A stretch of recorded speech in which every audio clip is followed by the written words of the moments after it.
All right, welcome to The Explainer. Today we're diving into a true modern classic, Paulo Coelho's The Alchemist. Now, this story is built around one really powerful question. What if the entire universe was actually conspiring for you, trying to help you achieve your biggest dreams? It's a huge idea, so let's jump in and follow the signs. And here it is, the line that really drives the whole story. This idea, this promise, is what it's all about. And you'll see, this journey is about so much more than just finding some buried gold. It's really about learning to listen to your own heart and to, read those mysterious little signs the universe seems to leave for us. So, let's start at the beginning. Our story kicks off in the fields of Andalusia, and we meet our hero, a young shepherd named Santiago. And honestly, he's pretty content. He loves his life. It's simple, He's got his flock, total freedom on the open road, everything is predictable, comfortable. He thinks this is all he could ever want. But things aren't quite that simple. His whole world is suddenly split right down the middle. On one side, you've got everything he knows, that cozy, familiar life. But on the other side, there's this dream he keeps having over and over again. It's a vision of this incredible hidden treasure waiting for him all the way over at the Egyptian pyramids. And this little whisper of adventure, it's about to totally upend his peaceful life. So, trying to make sense of this, he goes to see a gypsy to get his dream interpreted. And her advice? Well, it's simple, but also just so frustrating. She basically says, yep, the dream's real. You gotta go to Egypt. And that's it. No roadmap, no hints on how a shepherd from Spain is supposed to get to the pyramids. For Santiago, it just feels like a total dead end. Okay, so Santiago's ready to just throw in the towel, Write the whole thing off as a silly dream. But then, right at that moment, the universe sends him a sign. And it's a weird one. A mysterious old man just sits down next to him on a bench and, totally casually, says he's a king. And yeah, this is definitely not your average guy. He says his name is Melchizedek, the king of Salem. And here's the crazy part. He knows everything about Santiago. I mean everything. His family, his past, even secrets the kid has never told a single soul. It's clear he's shown up at this exact moment for a very important reason, to teach Santiago something crucial. He gives it a name. He calls it your personal legend. And the idea is pretty profound. It's that every one of us has this unique destiny, this one big thing we're meant to accomplish in our lives. And that desire, that dream, it's not just some random thought. According to the king, it comes directly from what he calls the soul of the universe. But Melchizedek also has a serious warning for him. He talks about the world's greatest lie. And what is that lie? It's the belief that at some point we just lose control, that our lives are just taken over by fate. The king says, no way. That's a lie we tell ourselves so we have an excuse to give up on our dreams. So the king offers a deal. He'll help, but it's going to cost him. The price? 1/10 of his flock. In return, Melchizedek gives Santiago these two stones, Urim and Thummim. They're supposed to help him read the omens when he gets stuck. But really, what he's giving him is that final push he needs to actually start this thing. All right, so with the king's words ringing in his ears, Santiago does it. He makes this massive, life-changing decision. He sells his flock, that's his whole life right there, and he gets on a boat to Africa. He lands in Tangier, this totally overwhelming foreign city.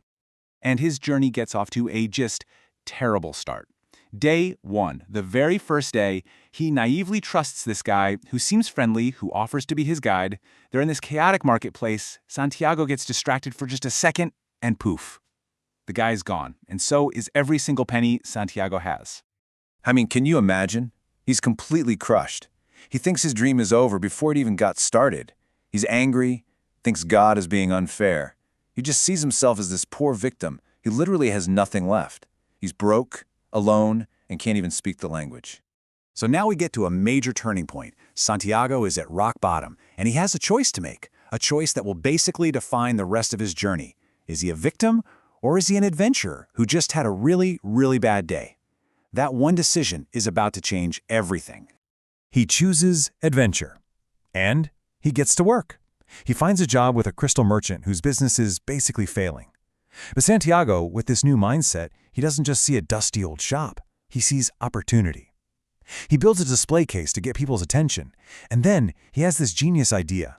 Why not sell mint tea in those beautiful crystal glasses? And it works. The shop is completely transformed, and for the next year, Santiago isn't just making money. He's learning. He's learning about patience, about spotting the little signs in everyday life, and he really starts to understand this Arabic idea of maktub, that some things are just meant to be, that they're written. So, after about a year of this, Santiago has saved up a ton of money, more than enough to go back home. He could buy a flock twice the size of his old one, be a successful shepherd.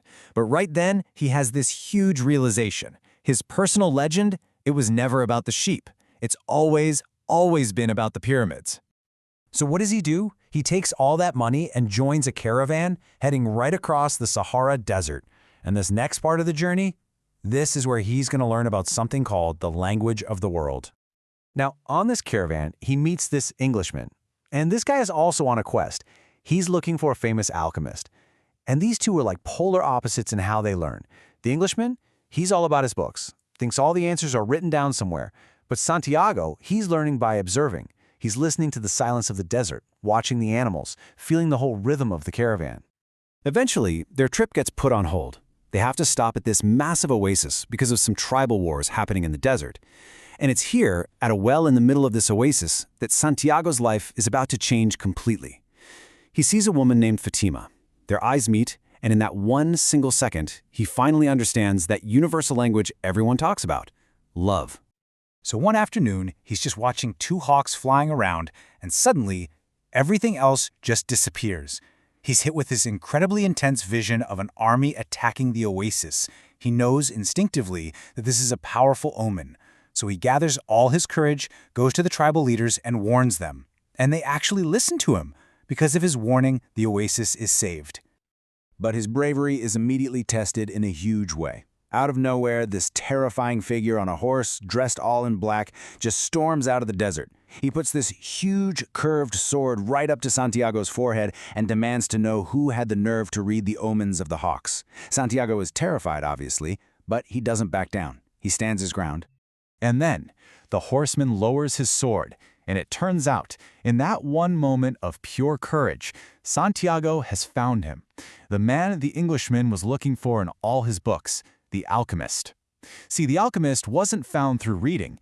He was drawn to Santiago because the boy could actually read the signs of the world. So, the alchemist agrees to guide Santiago on the last part of his journey.